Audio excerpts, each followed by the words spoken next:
బంగారం ధరలు ఆకాశాన్నంటుతున్న ప్రస్తుత కాలంలో బంగారం కొనటం ఎలా ఉన్నా ఉన్న బంగారాన్ని ధరించడానికి కూడా భయపడాల్సిన పరిస్థితులు నెలకొంటున్నాయి. బంగారు నగలు వేసుకుని బయటకు వెళ్లాలంటే భయపడుతున్నారు. అంతేకాదు, ఇంట్లో ఉంచినా బంగారానికి భద్రతపై గ్యారంటీ లేదు.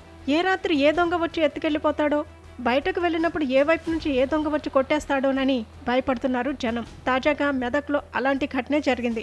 సామాన్యులే లక్ష్యంగా దుండగులు రెచ్చిపోతున్నారు. మెదక్ జిల్లాలోని మాంబోజీపల్లి వారాంతపు సంతలో పట్టపగలే దొంగలు బీభత్సం సృష్టించారు. రద్దీని అదనుగా చేసుకుని ఓ మహిళ బ్యాగులోని 8 తులాల బంగారాన్ని అత్యంత చాకచక్యంగా దోచుకెళ్లారు. కొల్చారం మండలానికి చెందిన చింతలగారి శ్రావణి, ప్రవీణ్ దంపతులు తమ పనుల నిమిత్తం మెదక్ వెళ్లారు. తిరిగి వస్తుండగా కూరగాయలు కొనుగోలు చేసేందుకు మాంబోజీపల్లి సంతలో ఆగారు. మార్కెట్లో విపరీతమైన జనసందోహం ఉండటాన్ని గమనించిన దొంగలు శ్రావణిని వెంబడించి ఆమె దృష్టి మరల్చారు. ఆమె చేతిలోని హ్యాండ్ బ్యాగ్ చిప్పు తీసి లోపల ఉన్న సుమారు 8 లక్షల విలువైన ఆభరణాలను మాయం చేశారు. 2.5 తులాల బంగారు నెక్లెస్, 2 తులాల నల్ల పూసల గొలుసు, 1/2 తులం బరువున్న మాటీలు, చెవి కమ్మలు కొట్టేశారు. కూరగాయలు కొన్న కొద్దిసేపటికే బ్యాగ్ తనిఖీ చేసుకున్న శ్రావణి నగలు కనిపించకపోవడంతో ఒక్కసారిగా షాక్కు గురయ్యారు. బాధితుల ఫిర్యాదు మేరకు మెదక్ రూరల్ పోలీసులు కేసు నమోదు చేసుకుని దర్యాప్తు చేపట్టారు. మార్కెట్ పరిసరాల్లోని సీసీటీవీ ఫుటేజీని పరిశీలిస్తున్నారు. పండుగలు, సంతల సమయంలో మహిళలు తమ బంగారు నగలు, బ్యాగుల పట్ల అప్రమత్తంగా ఉండాలని పోలీసులు సూచిస్తున్నారు.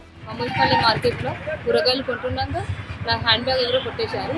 అందులో 5 తులాల బంగారు, 2 తులాల నెక్లెస్, 2 తులాల నల్లపూస, 3 మాసాల మాటీలు ఉన్నాయి. ఒక ఫోను, 500 క్యాష్ ఉన్నది. ఎవరైనా దయచేసి తీసుకుంటే నా దగ్గర తీసుకోగలని కోరుతున్నాను.